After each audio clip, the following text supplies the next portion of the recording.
Lembramos aqui daquela mulher que carregou todos os seus móveis dentro do caminhão e mandou deixar na igreja. E disse para o pastor: estou me mudando para a igreja. O pastor disse: mas não pode, aqui é a igreja, só não pode mudar para cá. Ele disse: não, mas eu preciso mudar para cá. Mas por quê?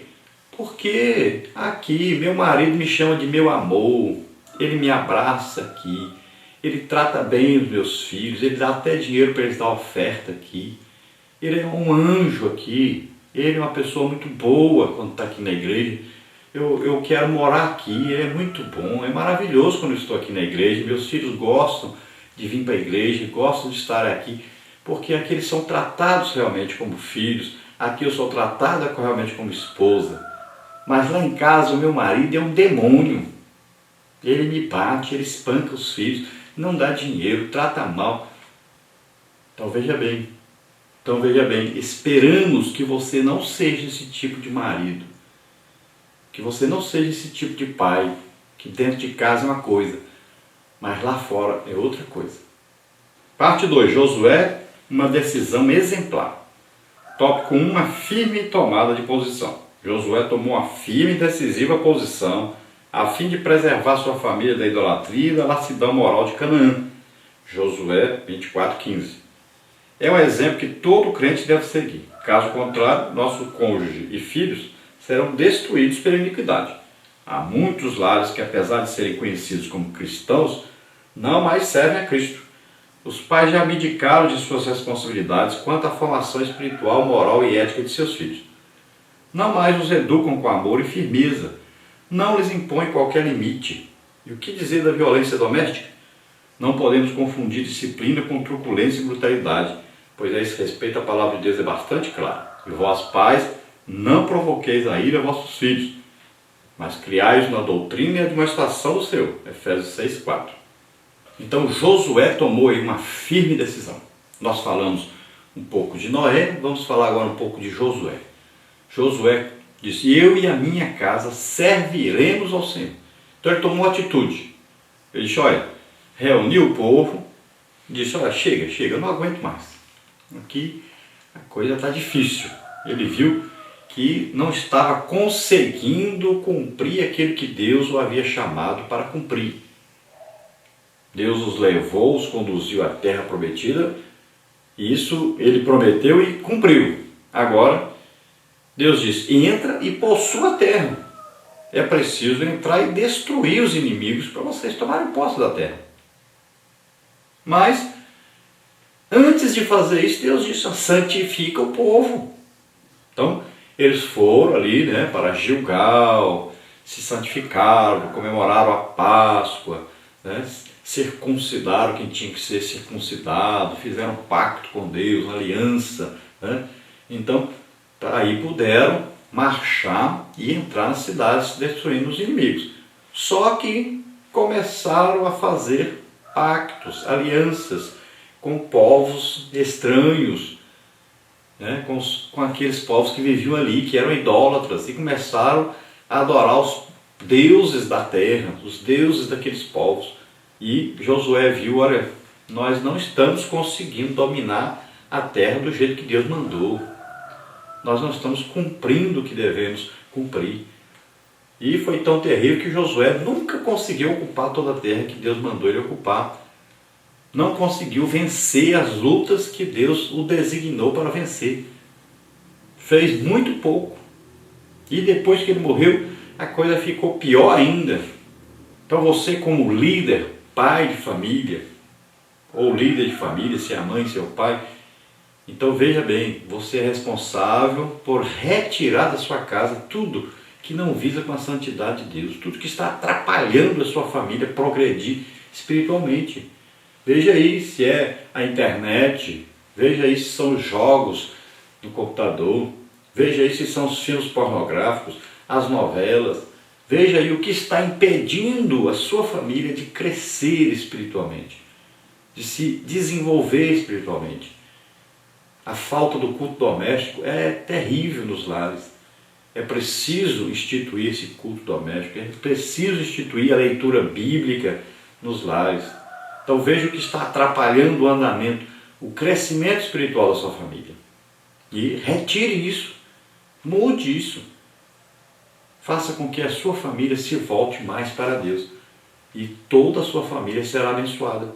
Não só espiritualmente. Quando você cresce espiritualmente, Deus vai lhe dar o que você precisa materialmente, vai cuidar de você, vai abrir as portas para a sua família. Todos serão abençoados.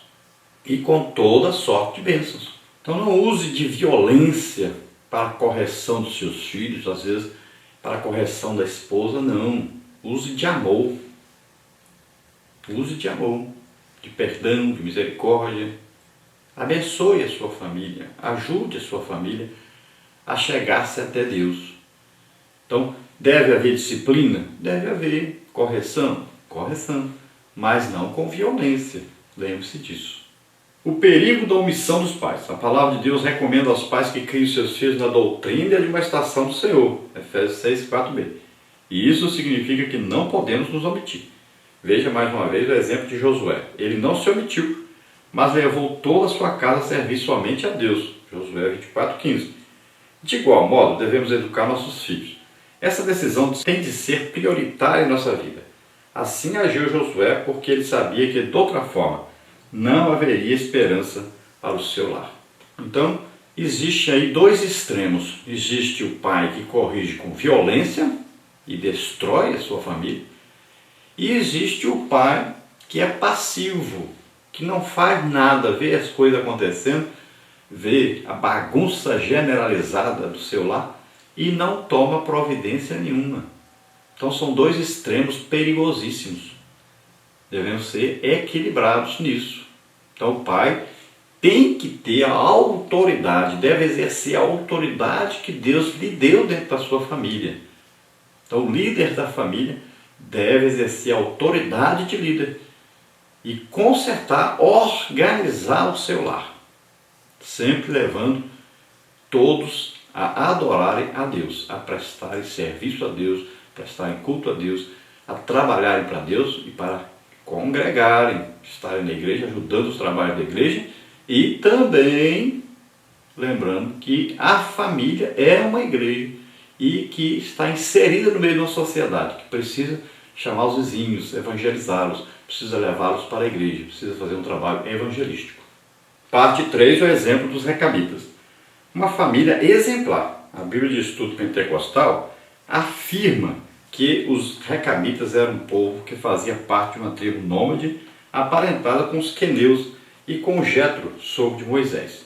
Veja aí Juízes 1,16, 1 de Crônicas 2,55.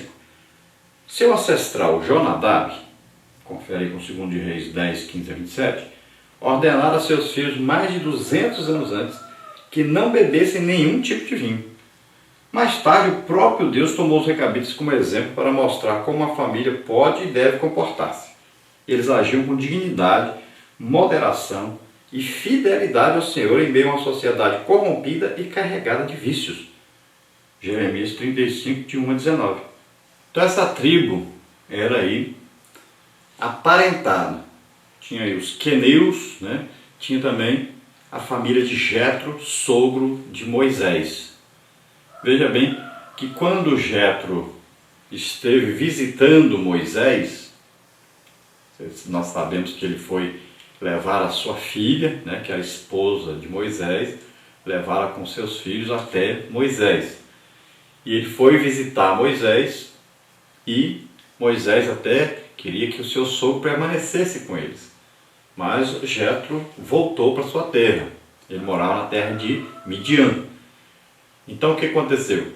Alguns que foram com ele ficaram no meio do povo de Deus e até se converteram a Deus. Agora, eles não foram viver submissos aos israelitas. Mas não, eles ficaram ali no meio, mas como um povo separado, um povo que se converteu ao Deus dos israelitas, mas não se misturou com os israelitas na parte do pecado que eles cometiam. Então eles são aí descendentes de Recabe. E 200 anos depois, dá uma ordem para eles a respeito de duas coisas. Eles deveriam não beber vinho Ou seja, não se embriagar, não perder a razão. O vinho é considerado aí como um elemento que faz com que a pessoa, né, qualquer bebida alcoólica, né, qualquer droga também, faz com que a pessoa perca a noção do que é certo e errado. Perca a noção do que deve fazer ou não deve. Perca a noção do que Deus deseja que façamos ou não. Então, o problema da bebida, da droga, é fazer com que a mente perca o controle de Deus e passe a ter um controle satânico ou um controle humano. Então, é um perigo muito grande, porque nós devemos conservar o nosso pensamento cativo, preso na palavra de Deus. Sempre quando tivermos um pensamento, devemos levar esse pensamento ao crivo da palavra de Deus e ver se esse pensamento está certo ou não. Essa intenção está certa ou não. E aí nós vamos fazer aquilo que desejamos ou não, de acordo com a palavra de Deus. Então veja bem, quando a pessoa bebe e quando a pessoa se droga, então ela perde essa noção de certo e errado. E ela perde o controle de si própria.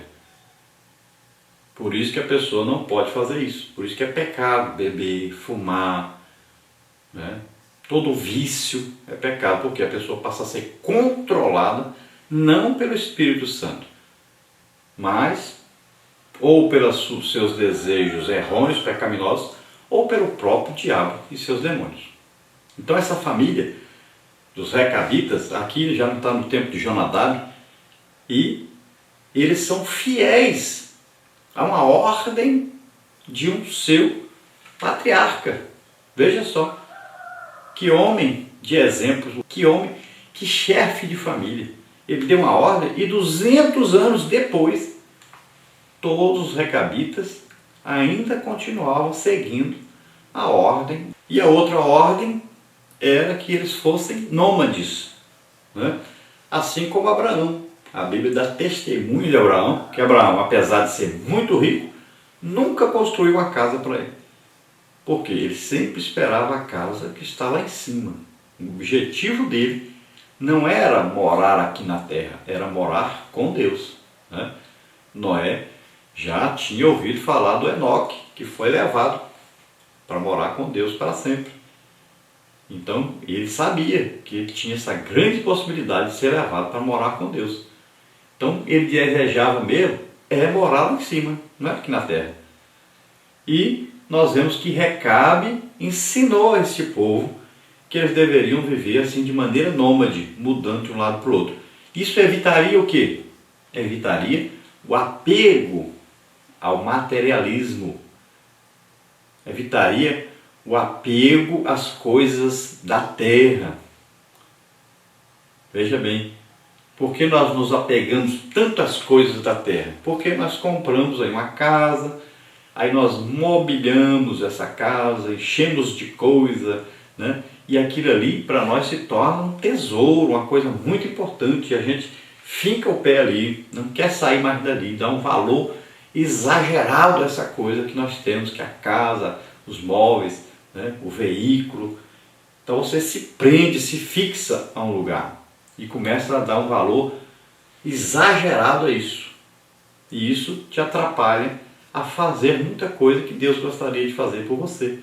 Às vezes Deus quer você em outro lugar e você está fincado num lugar.